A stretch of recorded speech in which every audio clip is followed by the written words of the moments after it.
All right, folks, welcome to Dragon Worx.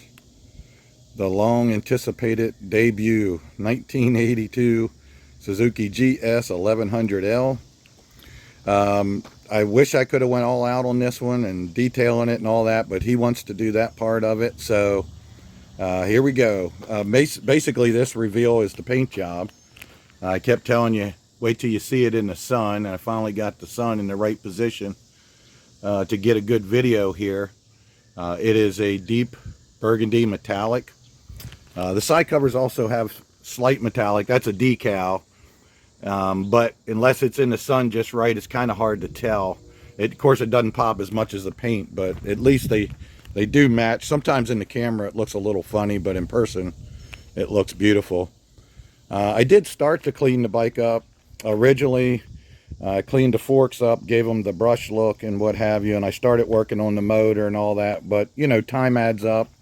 The customer said that he would just take it from here, and he'll do all that kind of stuff. But basically, if you've been following along, you probably already heard this. If not, so when it got here, it had no exhaust on it, and the bolts were broke off in the head. So I was going to attempt, which I did. I tried to weld a nut on the bolt and get it out and all that, and they weren't budging. And it just so happened that they were all broke off behind a frame there, so I couldn't actually drill them out on the bike. So we were going to have to pull the motor out and pull the head off. And he already had one that he had sent to the machine shop and had some studs pulled out, and I guess they did the valves and everything or whatever. The head was supposed to be ready to go. So I ended up just slapping that on. But while I had it all apart, I went ahead and honed out the cylinders and put rings in it and all new gaskets and stuff like that. The oil pan was off because somebody had stripped the plug out, and he had that fixed. And I put that on. Of course, you know, rebuilt the carburetors and cleaned them all up. Went through the brake system. The front brake lines were completely clogged up. I had to take them off, and I was spraying some WD-40 and some things like that in there, trying to loosen it up. And I actually had to run some wire in and out of them, clean them up there. Got them all cleaned up and flushed all the fluids, put brake pads on it. And then obviously the paint job. I'm probably flashing some pictures up while I'm talking about them. I had two tanks to choose from, and this was the less of the two evils, I guess they say. The covers were terrible. They were all busted up and what have you. So I did the best I could with them. They turned out really good. Amazing from where they came from. I'll walk around. This side's not in the sun, so you won't see a whole lot, but you can see what it looked like there. I did clean this a little and clean the chrome up because it was pretty rusty. Probably flash another picture. But this is the point where he said, okay, you know, ease up on that part of it, because like I said, it really adds up labor, because it's a lot of labor to do a proper restoration on a bike like this. Obviously you would strip it completely down, but it goes anywhere from 100 to 400 hours depending on how deep, you know, the customer wants to go. So you figure $75 to $100 an hour range, it adds up really quick. So today that's what costs the most, labor. It's funny because it sounds like a lot of money, but yet us guys doing this are always scraping to get by. So you know, it costs a lot to be in business, I'm telling you. And anyway, we won't go into that, but I know everybody's been waiting for it. And like I say, I basically wanted to showcase off the paint job. That's a representation of what I'm able to do, and every time I do it, I get a little bit better. And I know it's not the best job that could be done by somebody that paints every day, but it'll stand right up to it, I tell you that.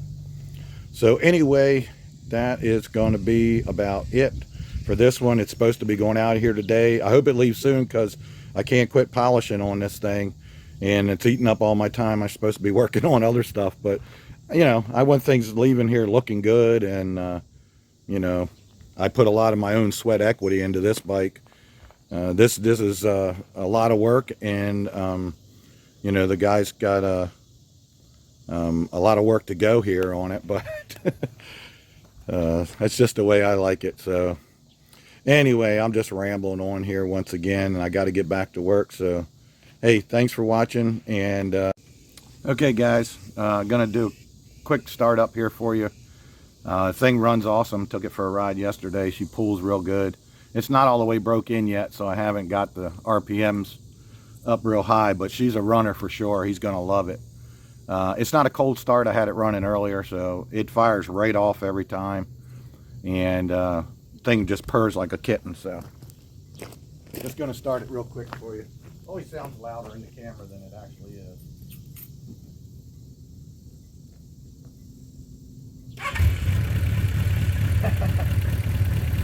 See what I mean? I got the idle down. You probably can't even hear it running.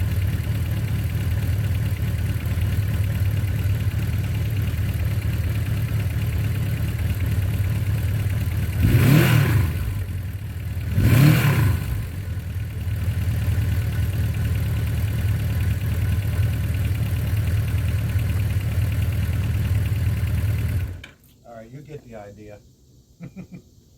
I got a lot to do, so what you think?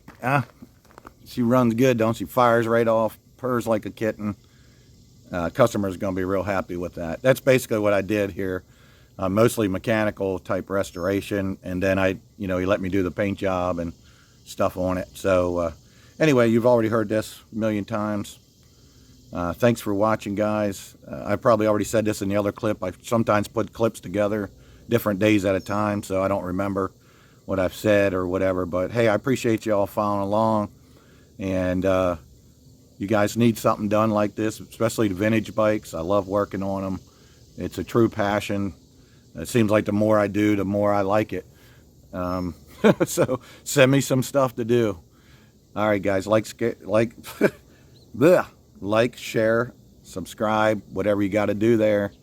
And Dragon says, peace out. Thanks for watching.